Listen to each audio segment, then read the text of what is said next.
Hey, what's up, EKN Nation? How are you? Rob Howden, let me get this right. David Cole. I would say you're on the other side. What's going on? I was on that side. This is weird.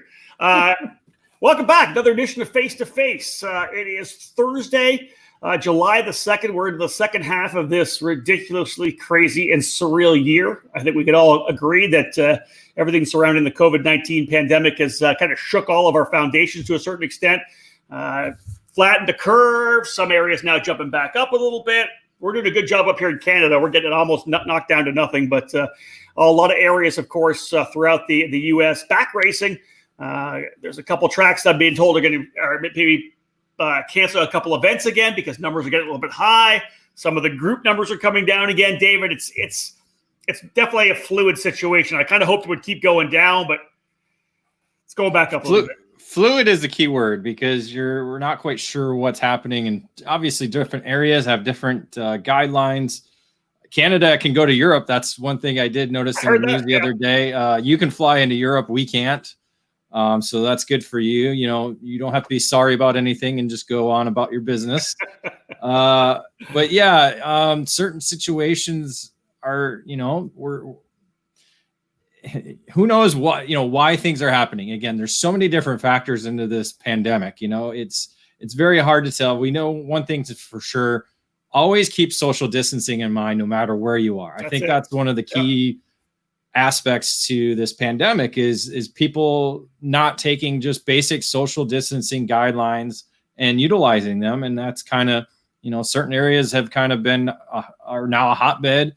And certain areas that aren't. I mean, even like I said, we were talking during our podcast the other day, bars in Grand Rapids were taking advantage of this. And, again, putting so many people enclosed together at one time, it's like, no, you can't do that. That's not the idea of this. It's to social distance. And we're hearing things in Alabama. It's just craziness that's going on. And so thankfully, the karting industry, for the most part, while we are victim of stupidity, for the most part, we're social distancing and we're doing a good job at it. We have places like Indiana that have continued to have events. We have New York getting back to racing, where the F Series got underway.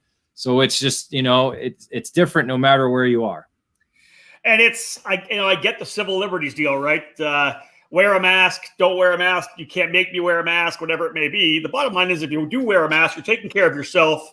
You are respecting others. But even if you do the social distancing aggressively, if you're not wearing a mask, you're going to limit the issue anyway. So again, it's all about taking care of your family, taking care of your fellow man. So hopefully everything will continue to get knocked down a little bit. I know that the hospitalization numbers are coming down, which is great, but for the karting industry itself, we want to make sure that everybody takes care of our sports. We started our support karting program early on. There are still T-shirts available. So if you haven't, there you go. If you haven't picked up a support karting T-shirt, we're going to do a couple more draws here in the next couple of weeks to give away some free swag. So if you get a support karting T-shirt, which supports all of our EKN partners, make sure to take up the challenge. Use the support karting hashtag, tag eKartingNews, put it on Facebook, Twitter, or Instagram. We'll pick a name out of a hat, as we have already done, and someone's going to win some swag. Hey, let's jump into this one here. We got a longtime friend of ours, longtime friend of everything we've done, from Shifter Card Illustrated to Supercard Illustrated to eKartingNews.com. He's a SuperCarts USA Hall of Famer as well, first ballot. Greg Bell from Leading Edge Motorsports joining us here. Let's bring Greg in at the shop in Lodi, California. Greg, thanks for coming in, man. Great to have you with us. Yeah, thanks for inviting me. Well, let's get started. First and foremost, one of the things we do with all our face-to-faces is kind of give you an opportunity to talk about who you are. You and I did a fantastic book it podcast a little while back where we really dove deep into your history of what you've done and everything. Let's talk about the now.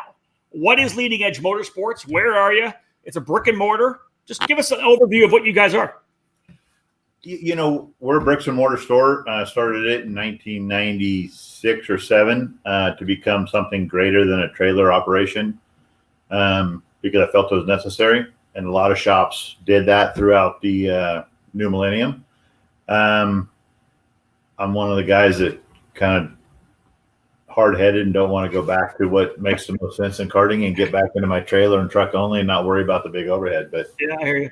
At the end of the day, it's comfortable. We're doing well, even with the COVID deal. It's okay. and looking forward to try to get back racing and enjoy all of our friends again. That's it, right? Because it's a family, it's a community more than anything. We talk about the fact that you have your program there. You're closing on 25 years having this shop, which I think is 1996, I think. Dude, like it's a year away. Next year will be 25 years. That's absolutely amazing. You've had success over the 20 years that I've been doing this deal, with everything I've done, races, championships on the Superkarts USA Pro Moto Tour, through the Stars of Karting days, you won a lot of races. Same with whether it was SKUSA or Challenge of the Americas, Florida Winter Tour, Super Nationals. It's you have to look back on your body of work and be really happy with what you guys have in terms of a resume for Leading Edge. Yeah, I always say, you need all three pieces of the puzzle, chassis, driver, and engine. And we know how to deal with all three of those exceptionally well. I mean, we've got a lot of experience doing it. When we have a great driver, there's not a lot of driver coaching involved. When we don't, like we have a big mini program going right now that we kind of decided to dive back into the bottom of it and bring it back up like we did at Kyle Sorensen. And we kind of started off the pro kart, I guess, doubleheader at Willow Springs with a bang, not having a perfect weekend, but, coming back from dead last to lead the first main event by a second with Cypress Andrews, and then turning around and, letting him do it again. And then Brody Bedelli was on fire there too, just a little bit too high on tire pressures. The dad made a mistake, didn't understand what I was trying to ask him. First time we raced together. Yeah. First time the kid ever got in our go-kart was Friday for practice. He bought it. He's like, we need to get in your program. He bought it. Couldn't go to the track, in between time to take it down. First time he jumped into it, and literally, we just put our standard setup on it and then never changed it all weekend. So it speaks, volume for the product that we're on. Our shifter program and our cadet program is solid. With Calvo, we've done an extremely good job this year with the 100cc stuff or tag. In the heat, we're struggling a little bit and we're having to figure it out, but we will figure something out. And at the end of the day, it's kind of the way it's been since day one. I mean, we've been lucky enough to have the right drivers behind us and always be on the right motor package and figure out how to make the entire program work together and be successful. Let's come back a little bit later on in the podcast here and talk about kind of the success you've had so far in 2020. An evolution for you guys, 25 years, as we talked about, almost 25 years, the chassis you were on, people that have just been in the sport for maybe 4, 5, 6 years don't remember the days of Track Magic, which was the Icon, the San Francisco built American-made chassis, cutting edge kind of deal. They battle against the Burrells and the CRGs and the Tony Karts in all the Pro Moto Tour stuff. You were essentially the factory team for them. I would say works team, because there was a factory team, and there was you guys that won probably just as many, if not more, races than the factory team itself. But then you transitioned from there. After the passing of Fausto Vitello, you were into the Intrepid chassis line for a bit, but now you find yourself with Praga and Formula K. Based on the success that you had last year at the Supernats and Rock the Rio, obviously a tremendous material, great product line, and you really have a handle on it. Yeah, we've got. I wouldn't say we've gotten lucky. I mean, with the Fausto Vitello era with Track Magic, I mean, it was American-made stuff. It was at the beginning of the forefront of shifter kart racing. We were heavily into the shifter kart program. That's what I love to do. I still love to do it. And it's my passion. And it wasn't the easiest, to be successful on, but we were able to make it, between us and, the factory and everybody, we racked up a lot of wins in an era that, was just that. I mean, I guess it was really kind of like the interim of the European market coming to America. Tony Kart was still big back then. And, in 1996, 97, being, with Bobby Orgel and Barron, being, just a powerhouse shifter kart program with JM. And, pretty cool to be able to have done the things we've done on many different chassis with many different drivers. And, never really stops. It just changes. And we found ourselves extremely lucky. I mean, I think, the Intrepid days were good while they lasted. And, we had an opportunity to either stay with Intrepid or switch over to the IPK brand, which was Prague at the time when they merged. And I didn't see the Intrepid model working. It was kind of rob Peter to pay Paul, and the burials were always waiting for material, and we couldn't get material in time. And I just looked at it, and I had a meeting with the owner of IPK, and I decided to go that direction because I felt, really, to be honest with you, I felt most at home with him, like I did with Fausto Vitello. And they weren't always great relationships. I mean, there was always yelling and screaming, and and it's the same way now. I mean, we worked really hard with the product in order to make it great for America, and we've done a good job doing it. Our next project is the tag market, and that's what we're working on right now. And successful, super successful at the beginning of the year. A little bit of a Russian roulette situation when we're 125-degree weather in Phoenix and Willow Springs, but we'll get over it. We'll figure out what we need to do to make it great. Well, you talked about the fact you're focusing now on the tag program, which is, I guess you could say, because you kind of checked the box on gearbox karting, right? I think I've got enough of it done to where I'm not really proving myself anymore. Yeah. You win the KZ class at the Supernat, you win the Rock Shifter class at the Rock the Rio. That's a pretty good way to cap off 2019.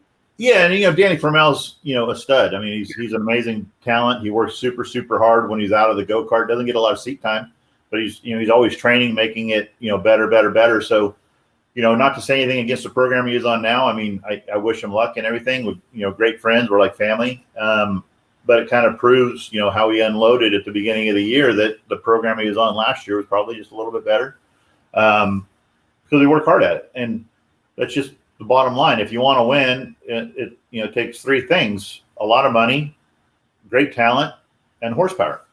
That's just the way it is. And listen, Greg, when you talk about talent, because I always think that within a team, especially one as large as yours, with drivers at different levels, whether it's in the shifter class, tag senior, all the way down to, as you said, you're getting back to where you need to be in the micro and mini category, where you have some kids that come in as raw talent, and then you're able to take them for 5 years, 6 or 7 or more years, and take them into senior racing. Right. You want to have that one guy that kind of leads the way, right? And when you won the ski team of the year, it's the same thing. You had a guy that was kind of leading the way for you. Right.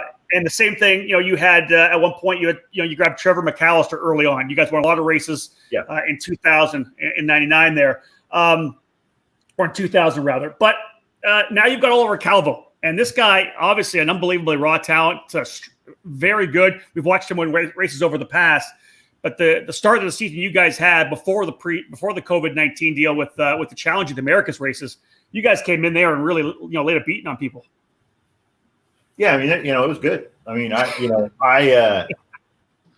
was lucky enough to get a phone call from one of my customers saying he's available, and I'm not, and never have been, and never will be, the guy that goes and poaches a driver from another team or shop that works hard and knows there's support going on there, because I respect that.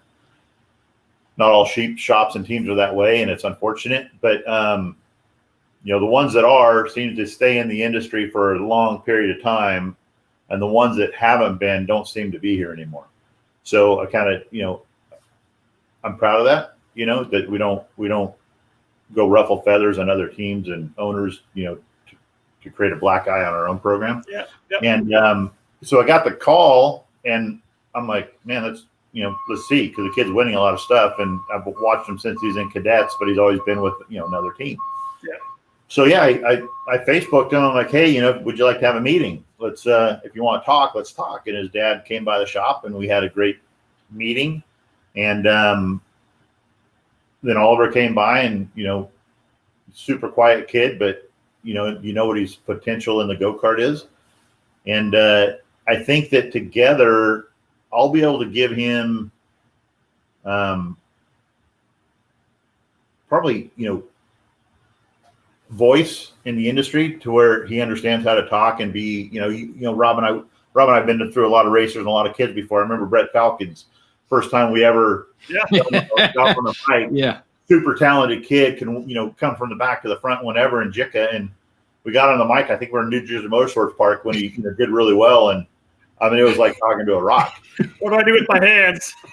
You're scared to death. And I'm just like going, okay, well, this is a hole in this program because nobody's going to want them this way. Yeah. You know, you got to be able to talk. And Oliver's quiet, but, you know, loud at the same time. I mean, he's well spoken. Yeah. Yeah, agreed. One of the things I want to bring up, which I think is interesting, is you look back at a lot of the races, the big races you've done, right? Winning those races with Trevor McAllister was, I think, late teens, early 20s at that point, probably. I think he was he 20 at that point? 22 or 23. Yeah, so early 20s. That's what I thought. Yeah. And then the other guys that you've had kind of work with, the Michael McDowells that were with you at one time. A lot of the guys older dudes now, Danny Formal, right? Ronnie White, exactly. And now you find yourself in a place that leading edge motorsports isn't just about winning races at the top level. You guys are a driver development program. And here listen, you were the guy that had to deal with Ron White. You had to deal with Bobby Wilson. You had to deal with Trevor McAllister. Bob Wilson. Bobby and I were Bobby was fine. Bob, you're right. But dude, now I come into your tent and I watch you working with these kids in micro and mini, and it fills my heart because this is the coolest thing. Maybe because you're a little older in your world. We talked about the fact that you and I were both super young when we first started this deal, and now we're of course a lot older than we thought. But you're working with these young kids right now. Talk about how fulfilling that is. It's pretty cool. I mean, there's nothing better to watch a father. Well, I'll take you through the last one. I mean, with Cypress Andrews and Brody Bidelli. I mean, super competitive kids, don't like to be, struggling. And Cypress, I've worked with, through a bit of racing, through the challenge and whatnot. And Brody was the first time, and two totally impressionable kids. Cypress very quiet and listens and, communicates. And then Brody's very energetic, wants to be in the middle of every conversation and explain, what's going on. So and they're best friends, so they're fathers and everything. It's kind of cool to watch. And so, I'm sitting there and I'm watching Brody, and he's a strong personality to where he really comes to the forefront of, almost every, he's in the middle of everything. Right. And then Cypress, who is really kind of a quiet kid, but him and I have a great relationship because we've, had 4 or 5 races under our belts together. And, Cypress spins the go-kart off in practice, spins it in qualifying. And I'm just like going, and his dad's like, and we just launched the Mega Power program. We'll talk about that. We'll talk about that in a bit too. Sure. Right. And so, obviously me, I've always tried to steer away from building engines because I can focus on chassis and driver and data and not have to be the bad guy with the engine, because that's the first thing everybody points to. And when you're trying to do a management program and development program, it's really hard, to tell a father like it's not the engine. Yeah, I'll bring my lineup on that in a second, but keep going. Yeah. So we're in the first heat race, first lap. Cypress spins it, coming back to finish the first lap, and I'm just like, what's going on here? The kid never puts a wheel off. He's so precise, right? And the dad's runs over and he's like, Greg, this power is just down. He's having to overdrive it. And I'm just like, oh, no, maybe he's right. I'm not what I'm seeing in my eyes. And, but so then I immediately switch from, kind of watching and like, let's analyze the power real quick. And I flip over on the timing program. And I always watch races, not in position, but in time. And holy shit, the third lap when Cypress is, coming from behind, nobody to follow, no draft, no nothing. He's going purple every lap. Purple. And I screenshotted it and I sent it to the dad. I'm like, not thinking we have a power issue. Let's figure this out. Yeah. And so came back to the trailer and, I had Sorensen that was struggling a little bit under the tent that weekend. And then, the cadet drivers, and then we were struggling with Calvo, just missing a little bit. And, there was a new tire, new fuel and everything on the SKUSA program, and we had never been on it. So I went into the trailer, I'm looking at the data, and I told Cypress and his dad, I'm like, hey, just shut the door and lock it. I said, we're gonna have a conversation. And I looked at Cypress and I'm like, dude, what's wrong? And he's like, I don't know, Greg. I'm like, well, you're running some of the fastest lap times or the fastest lap times, but you're spinning out. Are you trying to prove to me that you're worthy of my attention? And he looks at me and he's like, no. I'm like, wrong answer. And he's like, what do you mean it's the wrong answer? I'm like, you don't make mistakes. Do you think that you have to be number one in order for Brody and you to work together? I have two great talents in the micro deal, and I know you better than I know Brody, so I'm gonna have a conversation real quick. And I just laid it on the line. And that's one thing that I lose some customers because I'm so honest. I don't sugarcoat crap, and it's just the way it is. And all my parents know that I mean the best. So it's really cool because they let me talk to the kids, and I'm not cussing and screaming or anything, but I have serious conversations with them. And Cypress looks at me, I'm like, dude, you can come from the back to the front with those times and win it, no problem. But you have to get your shit together and put your race face on. And he looks at me, and his dad looks at me, and he goes, you think so, Greg? I'm like, we're fine. Brody's fine. We're all, we're good. And you just need to believe in yourself and do your job. That's part of it. And the kid goes from whatever there was there, 12 or 13 kids or whatever. He wins it by a second. He had 3 seconds on the field on Sunday. Dominant weekend for the kid. Brody's reverse the deal. Brody starts last on Sunday because he made a mistake. And he was about a 3/4 pound too high on tire pressure, and he just stagnated, 5 laps to go, and he couldn't go any further forward. But he would have been second or first. I think he could have caught Cypress maybe. And it's the way it is. It's a solid program. The dads come back to me afterwards. It's like, you just can't, because they came off of Burrell. So they both came off of Burrell Art in 19. And Brody was on the Burrell at the beginning of this year, and then drove, in one of our test days up in Reading, which is really the only track we can get to, and they were up there, and he jumped into the Formula K, and then he also jumped into the GFC, and because they were looking, and I'm like, just take it for a drive and see, you're about the same size. And he comes back and doesn't say anything to me or his dad, and driving home, I get a call from Steve, and he's like, he goes, I think it's time. I'm like, well, I know you're talking to Gary too. Just let me know what you want to do. And he goes, well, he drove both of them, and he goes, yours is just easier, better than, what the GFC is right now. And I think he wants to go your direction. I'm like, well, I'm ready when you are. There's stuff in the shop, no problem. And it worked out. But at the end of the day, it's like, you have to, the biggest thing there is like the chassis. We may move it 5 millimeters in or out in the rear and 2.5 millimeters in or out in the front. That's from no grip to high grip. That's, it's just the way it works.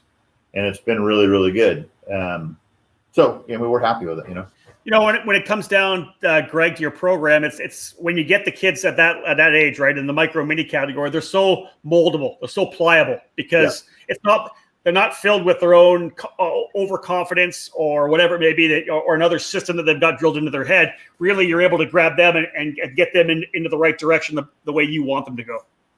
Yeah, for sure. There's kids that just don't mold, and there's kids that do. And I'm really lucky that I have, 4 kids, 2 in mini and 2 in micro right now, that listen and really have a passion to try to be better.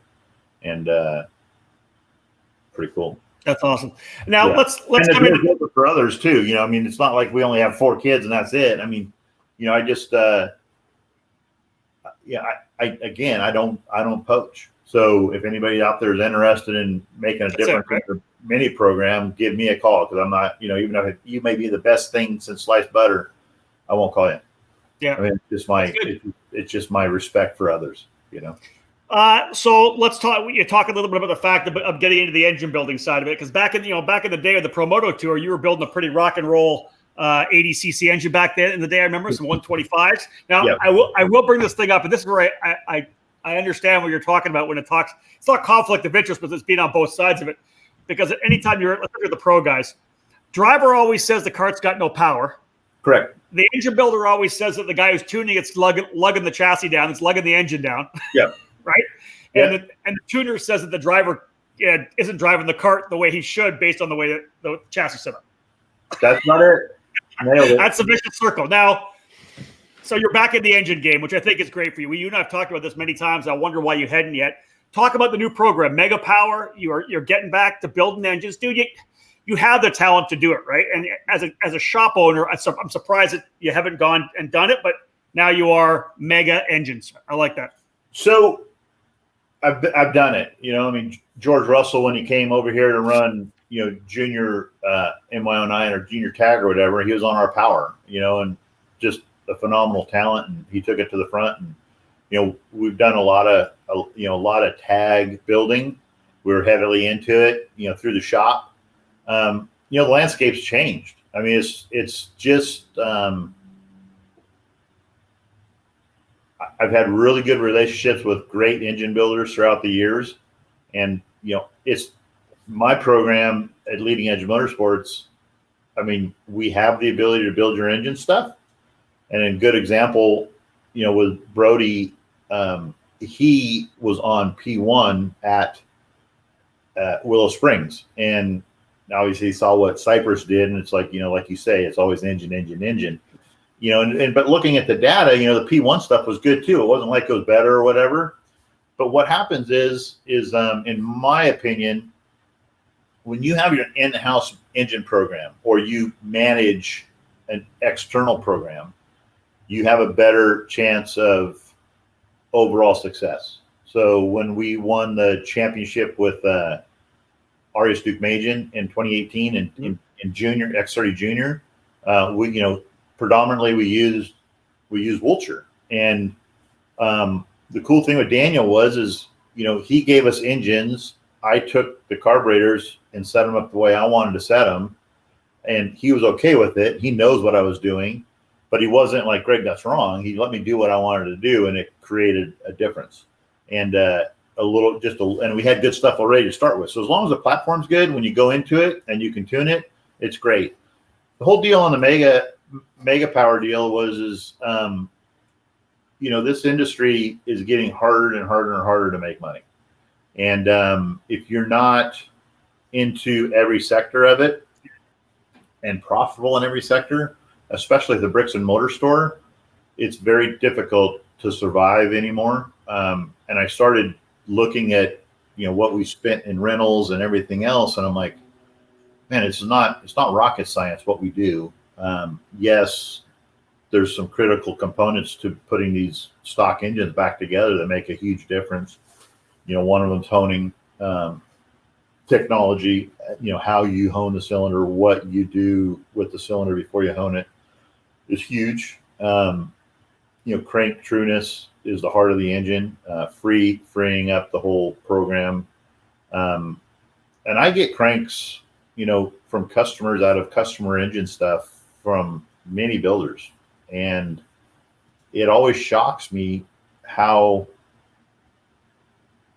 in my opinion, off when I check the crank. And it's just the way they do it. That's to them, that's a good number, and I'm not criticizing it. It's not Wiltshire. He's always like me. We've always been pretty parallel as far as our thought process goes throughout the years. And it just shocks me. I mean, is this a program is going to be just for the team, or are you opening it up to anybody? No, that's why I did the Mega Power deal. It's for everybody. And, I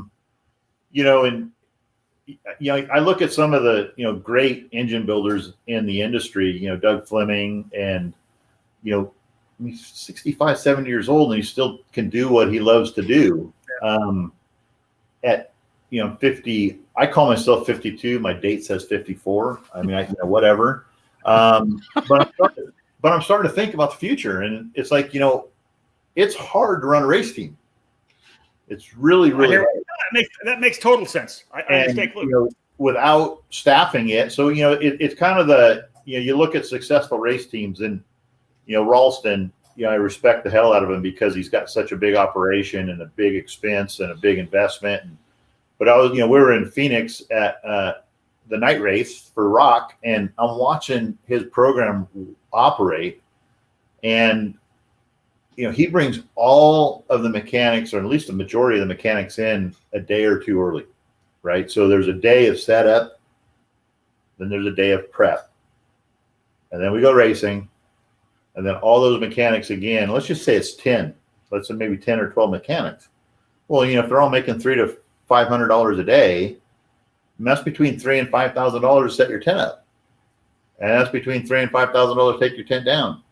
And he's lucky enough to where the mechanics come in, they get paid by the driver to do that. And I think that's pretty awesome the way he's got it working. When you have a smaller team and you're more, like I call myself more of a boutique team, so I can really focus more on the development of the driver and whatnot, I have to do the hustling, and, Calvo comes in and helps me do the hustling, and then maybe one mechanic and when we're loading up at the end of the day at 100 degrees, I'm busting ass, and I feel it. I hate leaving races because I'm good at the races, but then I load up and I get the trailer ready to get on the road the next morning. I'm like, I don't want to drive. I just want to lay in bed. But that's the way it is. And, I see the future kind of being less, I don't want to say less involved in the race team, but I think the engine program will kind of carry me through the older years. I was going to say, Mega Power is going to be your next chapter. Yeah. Yeah. It's adding to the chapter I'm building now. I'm excited. We've done some stuff for a few different people now. Mike Guash's rock shifter program is all my stuff. Danny's stuff was all my stuff last year, just wasn't named. It was just, me. And now, it's kind of cool because, we're going to go to Indy for 3 weekends. And Mike's, gave us open reign to go race, super masters, I guess, 45 and over deal with him. And he's like, what do you think? I'm like, well, I mean, if I had my druthers, I'd go buy TM engines and get to the bottom of it and use TM instead of the 175, just because it works better on our chassis. It's not as much, is it that they're pretty close in performance if you look at it from SuperNet standpoint, from the pros to the, guys that were fast in the 175, but it takes a different chassis to run the 175. And I just don't want to go develop a complete new program to be successful in SKUSA shifter program anymore. And now that Tom's opened it up to, run KZ stuff, I'm like, let's go do it. Yeah. And that's going to be an exciting chapter because we're back to really, the pro level racing again, So let's talk about 2020. Or Dave, you had another question, did you not? I just kind of wanted to hit a little bit because you were talking about factories and working with factories a little bit because you had Track Magic early on in the days, and that was kind of just next down the road a little bit. Where now you're working obviously with the factories in Italy. Is you kind of were joking around that sometimes it can be a little bit frustrating working with either or. Yeah. Do you still find it easy to work with the factories in Italy compared to what it was with Track Magic, where hey, you want something changed, you could just go down the road and re-weld it?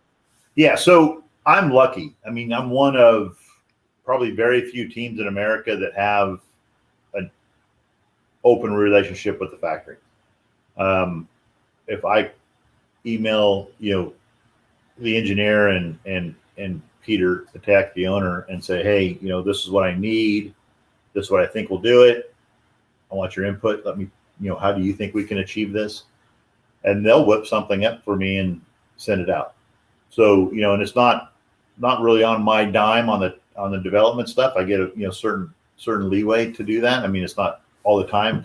We nail it pretty much first time. And that's what it was. So like when I was working with Gary, that's what got me into the Formula Case side of things. And we had a really good year. We probably could have won the championship, and we just had a couple of bad luck situations, or we came over the scale at Sonoma, a quarter of a pound light. It is what it is. Mechanic tells me, he's like, well, Gary had me take a half a gallon out before we started the main event. I'm like, fucking him and Jordy Borat both are like, we need to be on the weight. I'm like, it doesn't make a difference. You gotta respect them because they've gotten where they're at by working every angle they can, and I respect that. So, so going into Supernats, and this is really when the relationship blossomed between myself and Formula K and IPK is that going into Supernats, I'm talking to Gary, and at that point he wasn't looking at doing his own chassis line. He was still a factory pilot.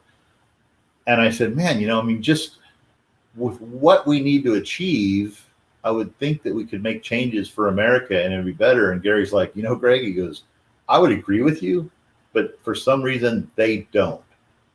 Because I could talk until I'm blue in the face. We go out and we test at the beginning of the year. We find stuff throughout the year. And it's like we go to the next year and we're on the same stuff we started with the beginning of the previous year. I'm like, why is that? And he's like, I don't know. He goes, but that's just the way it works over there. So interesting. So I formulated an email and had Cash Van Belly, Cesar Gabaldi, and Peter Patek in it. And I'm like, hey, look, this is what we're struggling with. This is what we think will make it better. This is what we'd like to try. And I went out on a whim because I felt I have a huge respect for Gary in his wisdom, right? And we were bouncing things back and forth, and I'm just like, well, can't hurt to ask. If we don't ask, we'll never get it. And that's what I try to explain to all my students. I would say is and my family, my kids when they're growing up. I'm like, look, if you can't ask a question, you're never going to get the answer. And if you don't ask for something, you'll never get it. So all you can get is no. Big deal, right? So typed up the deal, pretty precise about what we wanted to do. In a day, I got a phone call from Peter. He goes, hey, I saw that. He goes, so what's the situation? I'm like, well, this is what we think we need in order to be able to dominate on American with this tire. And, Gary's pretty adamant that you won't do anything. And he's like, well, do you really think this is going to work? I'm like, it can't be worse. I think it's the right direction. We may have to do more to it, but, I think this is the right direction. So we had all those built for Supernats 2018. That's what we were on. And, our speed spoke volumes. We were wicked fast. Gary had an engine issue. We broke a shift rod or something like that. I don't remember what it was, but, so we had to start in the back. We still finished third, Yep. Was going to win it with our other driver, and the mechanic didn't tighten up a cassette bolt, ran into the sprocket, derailed the chain, 1 lap to go. Ouch. But we were right on Musgrave, and we were just sitting there waiting for the opportunity or the time, not to waste the tire. And then we got second in KZ, and I think Gary would have won KZ, but we just didn't get the tune right on the deal. So whatever. But the chassis was like, whoa, that was a huge step in this direction. Yeah. So then we came out with that in 2019 and worked a little bit with, Mike Wash, and he's like, this was way better. Still a little free on entry. So we did a material change on it, and that's what we're on today. And the stuff we have coming in now is identical to what we ran in 2019 with some 2020 for Gouache, with some 2020 upgrades to create a little bit more in the direction that we've been working. Mm-hmm. And it's just pretty awesome relationship to have the ability to get what you need. I can guarantee you, if I was a Tony Kart, that's not happening. Yeah, and that's the connection too. And here's a question. Let's bring this question up. Brian McCaddy actually asked this question. He said, Dave and I are going back and forth on it. What is your opinion of all these new chassis that are being built as private label type karts? There's a bunch of different that are out there now that guys are doing themselves, private labeling from chassis they're getting from Europe. Well, I think that if you look at it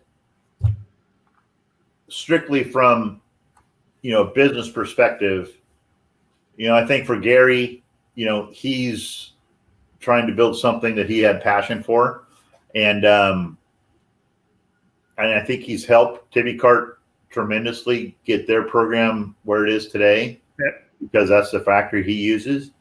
But I think ultimately, if you don't have a great relationship and you don't have security, like one thing I always say is like, don't stab me in the back. Don't do something that is going to hurt my business, because, that hurts my business, and we're working very hard to produce a better product for, your business. And I think that that's what's happening, is that, if you look at all the new, if you Magic, the GFC, there's probably a couple others out there that are kind of hitting the market. Yep. They're in my, and I think I might be wrong on this, but they're being built by the company that they came off of, right? And couldn't deal with the importer. That's a potential for at least one of them. Okay. And then Gary's deal is, he kind of got burnt, in his opinion, by Formula K. And of course he wasn't going to use Formula K to launch his brand, even though he had a huge relationship with them. And that's unfortunate, because Gary's an asset. Well, there's something to be said for what these guys are doing to a certain extent. Now, you've done it over 25 years with Leading Edge Motorsports. People know the logo, and people know Greg Bell. What these guys essentially are doing is focusing more on their own branding, right? Yeah, that's something that Fausto taught me back early in the day. One of the first meetings we had after selling 120 go-karts, I'm in the office and he's chewing my ass for riding his coattails. I'm like, oh my God, what the fuck's going on here? Right? Then it dawned on me the next day. I called him. I'm like, you want me to brand my own company? He goes, yeah, dude. He goes, I'll always be here. I'm spending thousands of dollars a month losing money to be an American manufacturer. He goes, if something happens to me, you need to be you. Yeah. And I think that a lot of, if you look at RPG and everybody is doing their deal, they're branding themselves. And I think that that's really good. I think with the brands that are doing their own name label, I guess you want to say, I've been in a long time, and I can tell you almost 110% for sure that the companies that you see private labeling right now won't be around in 10 years. They won't. Yeah, again, that's if you look at the historical history of the sport. Yeah. No, you just, the reason is, and it's not because I don't have respect for them. I think it's awesome that they're doing what they want to do. But it gets really, really difficult to house the inventory, market the inventory, and have to pay to race the inventory. I mean, it cost me $100,000 last year to race Danny and RS Duke Majan. Yeah. It's a lot of money when you look at what you profited. And I always do it. I mean, my head gets stuck up my ass, and I have a passion to go win races instead of looking at the bottom line and where we're losing money and making money. I know we always lose money when we win races. You have to. It's not, it's very hard when you spend $6,000 to $7,000 racing a Danny Formel over the weekend to build that into what you're making traveling to that event. Okay. It's almost impossible. Yeah. But you hope that winning, which, let's talk about the brand, single branded stuff. I mean, you really either have to create an enormous difference in how you do things, and that's why people are coming onto your brand, because you're that good, or you have to be winning races like crazy, and that leads people to your brand. And one of them doesn't cost you anything to do. The other one costs an amazing amount of money to develop, market, and race. Yeah, and indeed, if you look at somebody like Gary Carlton and GFC, that's his brand, that's his program. He's got the chassis he's designed, but it's all about being with Gary and being with Gary's team as well, right? That's the overall brand of his. And he does a good job at it, and he deserves it. He's a legend in our sport for sure. Yeah, he is. I mean, and he, if you watch him, and he works his ass off just like me. I mean, it's not like he's out there, wearing a white shirt, not getting dirty. I mean, he busts his ass, and he's in the seat too. Yeah, that's good. All the teams their ass. Don't get me wrong. All the teams get their ass when they're at the national level. I mean, it's not a walk in the park. I mean, we work really, really hard, long hours to achieve what we achieve, and that's just part of the game. It doesn't matter if you're in NASCAR, IndyCar, or Formula One. It takes a lot of hours. Let's cap this thing off, Greg. What do you got going for the next half of this year for 2020? What are you guys focusing on? Well, we had Sonoma with the rock stuff in Sonoma, and then we were doing all the KPX stuff. But both of them, until about 7 days ago, were still on hold. And and I can't plan a year on hold. So what I did, in California is pretty volatile right now. I think that I'm praying it doesn't, because we have 6 or 7 people going to Santa Maria for the the next round of the Pro Kart Challenge. Yeah. But our governor just shut down all restaurants and bars and I don't know, and half a dozen other things lists in 19 counties yesterday. Yeah. And I called Patty last night and I'm like, what's going on? It's like, so far so good. We're good. It's a different deal. We're not in one of those sectors. I'm like, cool. But 5 days may be different. I mean, we're I saw you guys talking about this COVID deal at the beginning. So our deal was to run, Sonoma, and then Peak, whatever the heck it is. PKC and California Road Championship. No, KPX. KPX, And so, I got a call yesterday morning from Chris Ross, and he goes, "Great, we have to cancel KPX." I'm like, "What are you talking about?" So KPX is canceled right now because Reno only, per their mandate, can only have 50 people at the racetrack. So then he goes, "We haven't gotten it for sure out of Stockton yet," which was the next stop. Mm-hmm. And I'm like going, "So we're canceling." He goes, "We have to. There's just no way to make it work." I'm like, "Okay." So that's out of the game. So now cross, 5 races off of that deal. Yep. Rocket Sonoma's having a race this weekend. I have a family too, and racing isn't, more important to my family, even though I devote a lot of time to it. Yeah. So we're not going to that. And all my guys are like, "Yeah, we're getting ready to leave." So we're going to do both rounds. We were going to go to North Carolina and do that. And it just financially, we couldn't make the budget work on that.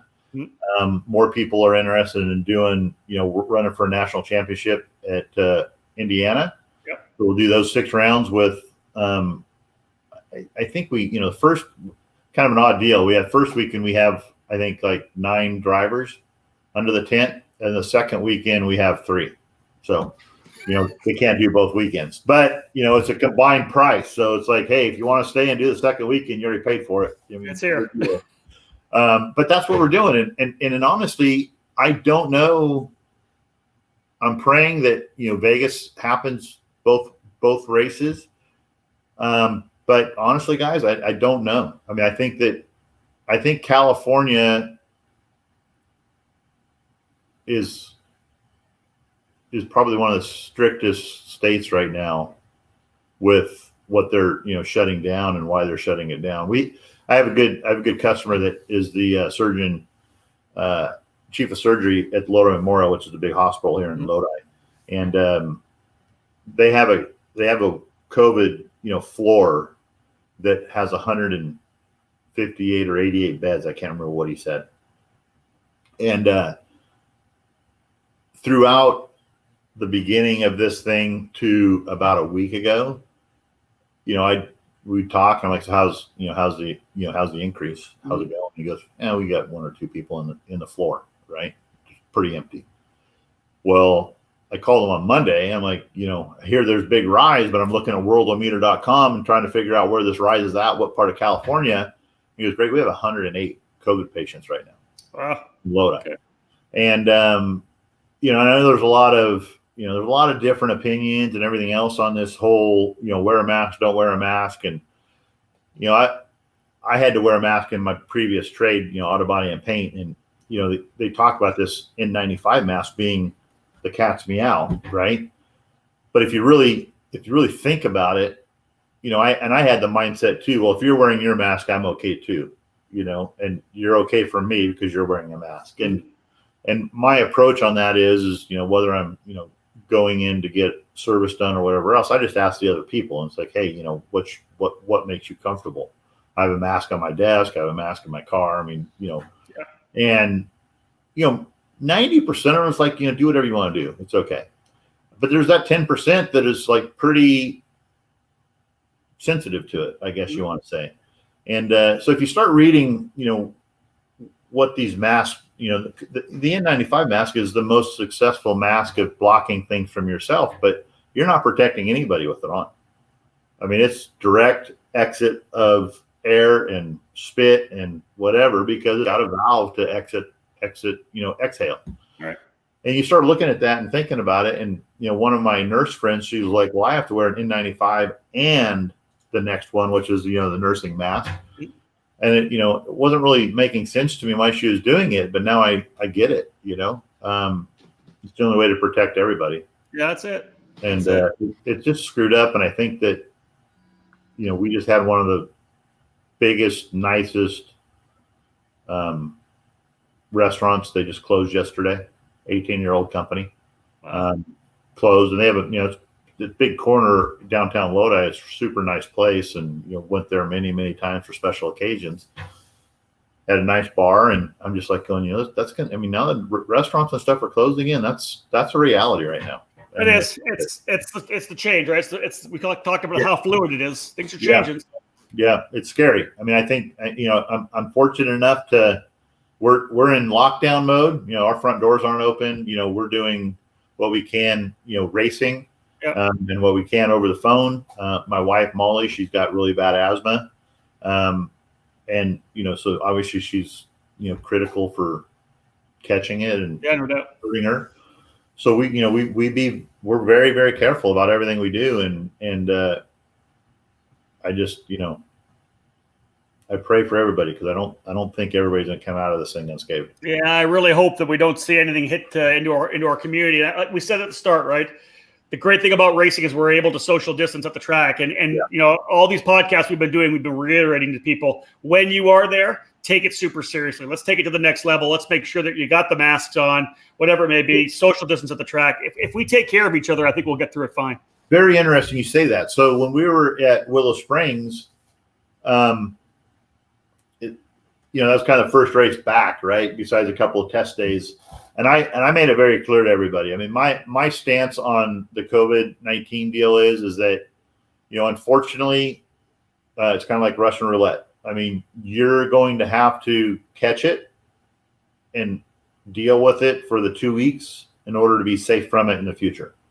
I mean, there's nothing that's going to, you can get a flu shot right now, but you can still get the flu. It's going to be the same deal when the COVID vaccine comes around. It's not the, correct all. It's, we hope that it does the right thing. And I think that's been my stand on it. And I'm careful, when I go home, I wash my hands, I change my clothes and everything. So there, when we come back from races, I just came back from Willow Springs and went to Phoenix for a week and did that. And it's interesting, we go to Phoenix, we go to restaurants and whatnot. And, the servers are wearing a mask, the patrons aren't. So you're in a, you're in a cesspool basically of what's going on. But it's the same thing here, it's like, and it's the same thing, to be honest with you, with my team. I mean, like I tell everybody, it's like, look, I mean, don't wear a mask for me. I mean, if I'm going to catch it, I'm going to catch it. And, hopefully you don't have it. And that's just the way I approach it. Some people say I'm a fucking idiot. I just think it's reality, and that's okay.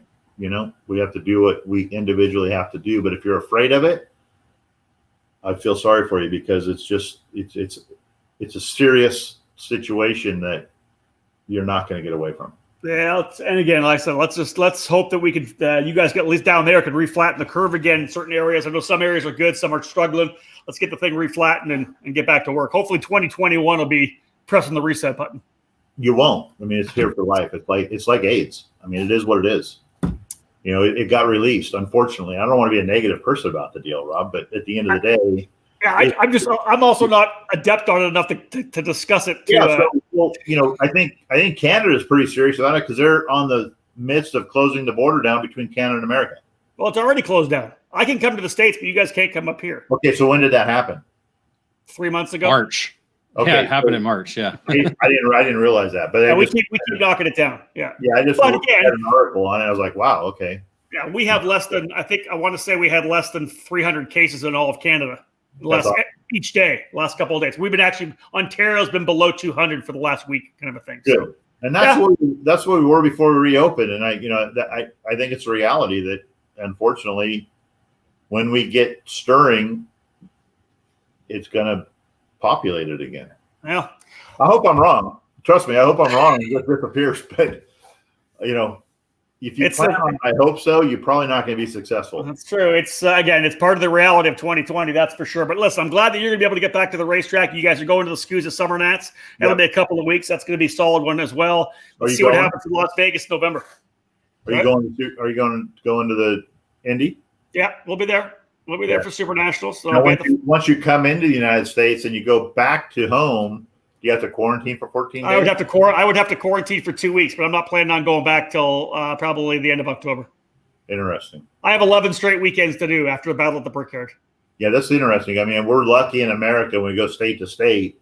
We're not getting hammered like that. You know, true. That's true. And listen, it's what I do for a living. I'm on the road all the time anyway. So this will just be, again, with all the way the schedule is kind of jammed together with my IndyCar stuff, Road to Indy, and all my karting stuff. It's just going to be 11 straight weekends all the way from end of July to the end of October. So it's good. In America. In America. Wow. Yeah. Yeah. Well, good. He's almost one of us, Greg. He's almost one of us. Yeah. Hey, listen, bud, I appreciate you joining us. Thank you so much. Listen, if you mentioned you don't poach drivers, and you've never have, but I love that about you. Yeah. If somebody's looking to do something different, or somebody's looking to get into the maybe a regional racer who wants to go national level racing, how do they contact Greg Bell? It's super simple. LeadingEdgeMotorsports.com. It's not a e-commerce site. I don't believe in that. I don't believe in fighting the fight in the e-commerce world. Yeah. I believe in offering an amazing service, an amazing development program, and we have all the parts on the trailer to go racing, so it's not a problem. Phone number, website, either phone number and email, both on the website? Yeah, info@leadingedgemotorsports.com, and then 209-369-0921. Press 1 to get to me. And we'll soon have Mega Power website up and phone line coming into that too. There you go, ladies and gentlemen. Hey, Greg, thank you very much, buddy. I appreciate it. Have a great day, guys. Thank you very much. Greg Bell, Leading Edge Motorsports, again, first class Hall of Fame, Superkarts USA, 24 years in the business. And you can hear the passion in his voice working with the young drivers. David, you've been with me for 16 years now. I've known Greg essentially since I first started with Shifter Car Illustrated magazine. He's just obviously you don't throw the word legend around that much of the sport, but there's a guy that's been a stalwart for that many years. Greg's definitely one of them. Well, he's one of the more memorable personalities. Obviously, when I first met him back in the day, and it's just, and again, he's been in the sport that long. There's tons of personalities like Greg, or just people who are so passionate about the sport. He kept talking about Gary Carlton. They kind of have like a similar personality to where they're so in depth into what they do and how successful they want to be at the sport. So yeah, just one of those personalities. Well, he says he's a straight shooter, right? So him and Gary went at it a little bit. And listen, I've known Greg for 20-something years. Very good friend of mine. We've had serious, hardcore arguments about stuff as well. I have my opinions. He has his opinions, and sometimes they just bang, which is good. At the end of the day, though, we're all going to have a drink and have some laughs, right? It's the mutual respect that allows that. Yeah. I think that's the key. All right, folks, we're done here. We had Greg Bell on Face2Face today here on the EKN Facebook page. Awesome to have him with us. And again, a big supporter of what we do here at eKartingNews.com. We don't have anybody lined up for next week yet. We're going to be doing a lot of traveling. My grandma's 100th birthday is next Tuesday. So I'll be out on Tuesday. 100 years old. She's seen a lot, hasn't she? 100 years old. Yeah, it's going to be awesome. So we're kind of doing a COVID-19 party for her where people are just driving by the cottage. That's happening. Then I leave for Road America on Wednesday. And, dude, listen, we're only 4 weeks away from Battle at the Brickyard. Yeah, Battle of the Brickyard. Yeah, you're not going to beat David Cole because you're too afraid to race me, but we'll get into that later. We'll talk about that another time. But I love it. All right, guys. Well, I'll be trackside in 2 weeks as well, too. So first EKN broadcast back, trackside USPKS at Newcastle Motorsports Park. It's about time. I've been paying you full pop this entire time. You haven't been going to the racetrack. You've been phoning it in for the last 4 months. I've been doing a lot of behind the scenes work, Rob. That's true. Dave, excellent job. Greg Bell, thank you so much, folks. Great to join you here on Face2Face. Book it.